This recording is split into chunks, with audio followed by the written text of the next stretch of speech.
One of the most important equations in all of mathematics is the Pythagorean theorem.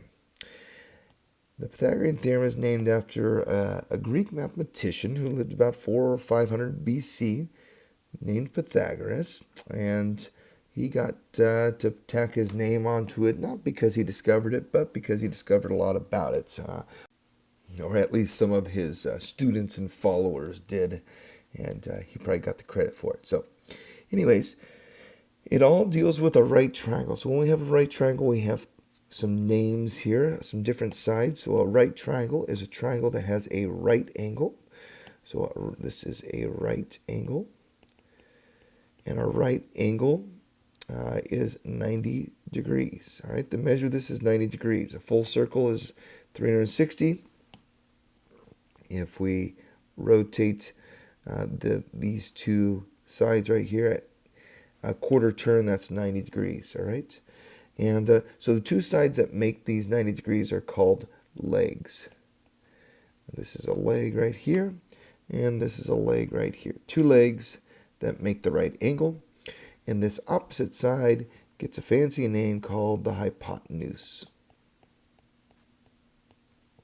So the hypotenuse is always opposite the right angle, and it's always the longest side. So we have two legs and a hypotenuse. So the Pythagoreans like to think of this in a geometric sense. So let's look at how the Pythagoreans investigated this situation. Here we have a right triangle, and on that right triangle we have drawn a square on each side. So we got this right triangle in the middle here, and we've attached a square. And right now the computer is finding the area of these three squares. Right now we got 32.8, 3.3, and 29.5 on those. So now notice the blue one and the red one here, those are on the legs, and this green one is on the largest square that's on the hypotenuse. So we can move this around, and we can kind of see that no matter where we move it, we've got these squares on the legs and the hypotenuse. The green side is always on the hypotenuse there, right? It's always the largest. So if we pause somewhere here, like right here, you can notice we've got 41.5 and 6.3 and 47.8. Do we notice a relationship there? 41.5, the area of the red square, plus 6.3, the area of the blue square, is equal to 47.8, the area of the green square. That's kind of interesting. I wonder if that's always true. Let's see if we can get a different one here.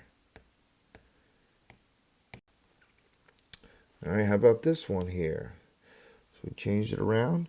If we take the two smaller squares, we've got area of 17.2 and an area of 6, and 23.2 is a large one.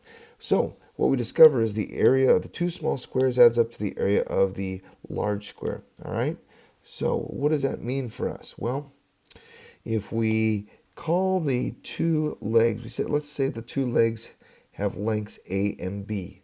So we're going to use those as the lengths of the sides. This length has a side of A, and this side has a length of B. Well, if that's the case, then this square here is B times B. So the area here is B times B, which is B squared. And the area of this little yellow one, the area is A times A, so that would be A squared. Okay, the area of the big blue one here, if this has a side length, we'll call this side length C. So it is C by C. So the area here is C squared, since the two sides are C by C, length times width. All right, and so we saw that the two small squares, that area adds up to the large square. All right, so geometrically, we say that the sum of the area of the squares on the legs is equal to the area of the hypotenuse. In algebraic terms, we say a squared plus b squared equals c squared.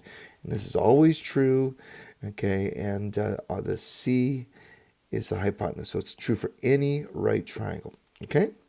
So Let's try this out a little bit. If we have a right triangle and we know that we have legs, whoops, let's draw that a little nicer there.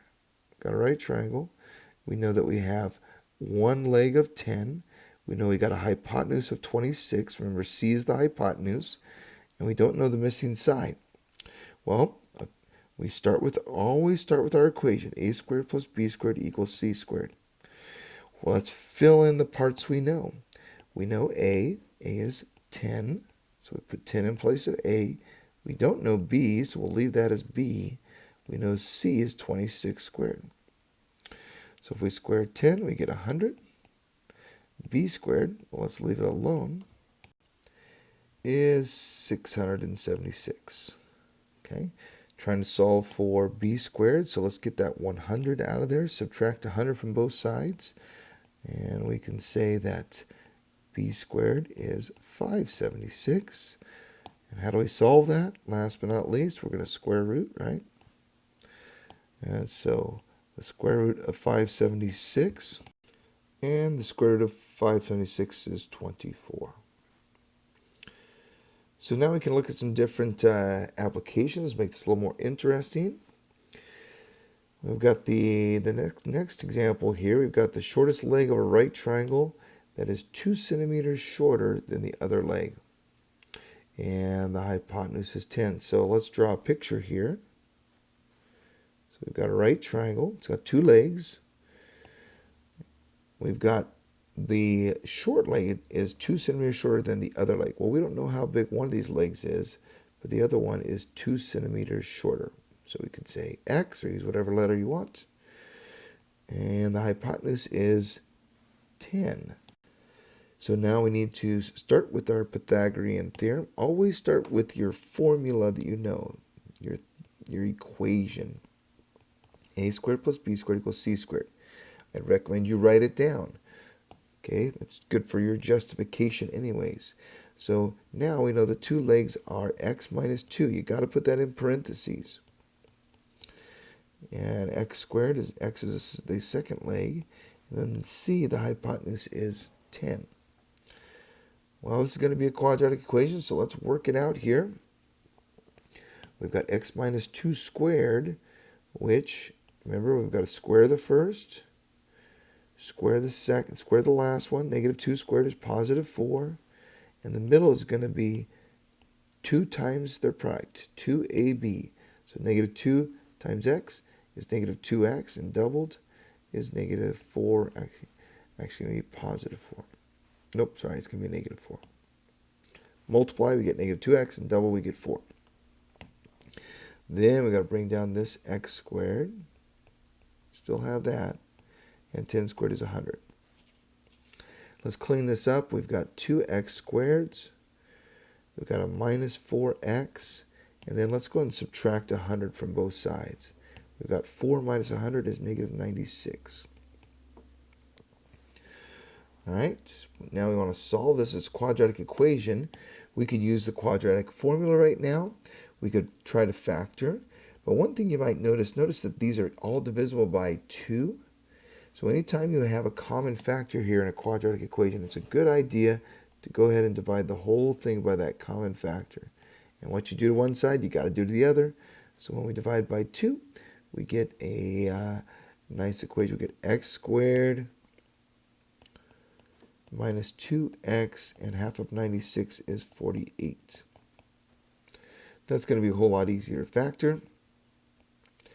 In fact, we're looking for 2 numbers that multiply to 48 and add to negative 2.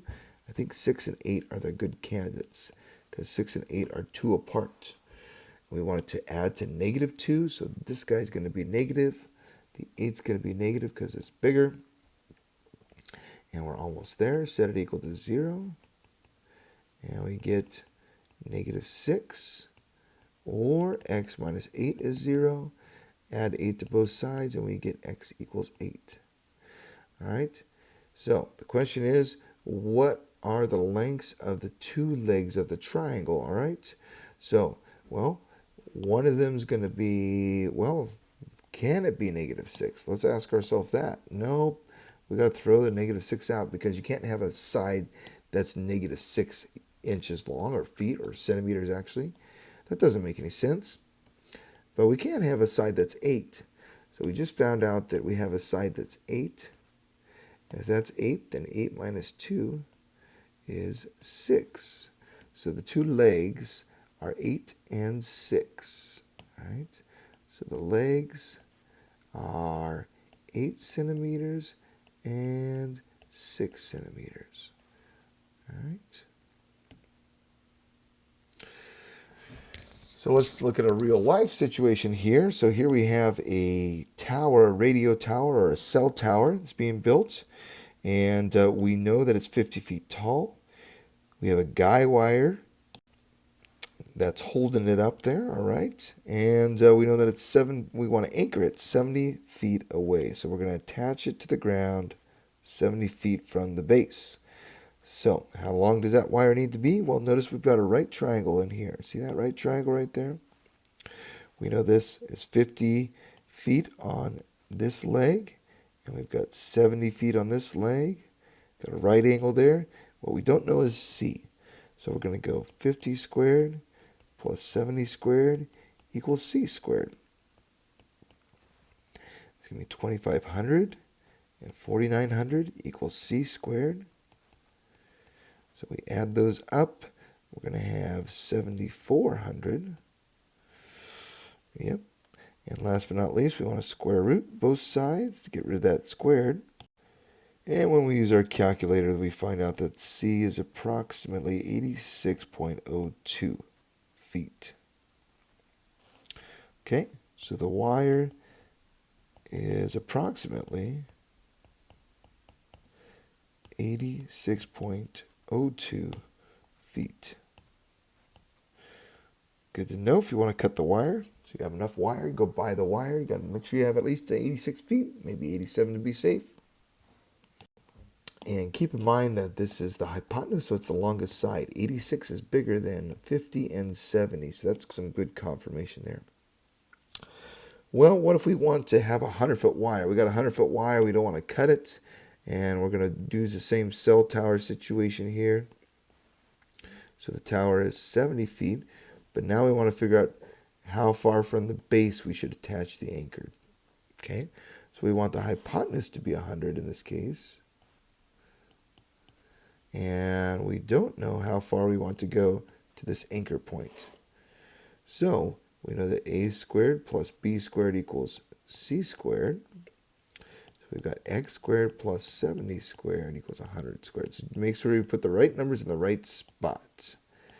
All right, 70 squared would be 4,900, and 100 squared would be 100 hundredths. And if we subtract 4,900 from both sides, subtract 4,900, we're going to end up with x squared equals, let's see, 5,100. That makes sense. Last but not least, we're going to square root. And so x in this case is approximately 71.41 feet. All right. And that kind of goes along. It's smaller than the hypotenuse. That's good. So 71.41 feet is where we want to anchor it to use our 100-foot wire there. All right, that's how the Pythagorean theorem works. Very important application of quadratics.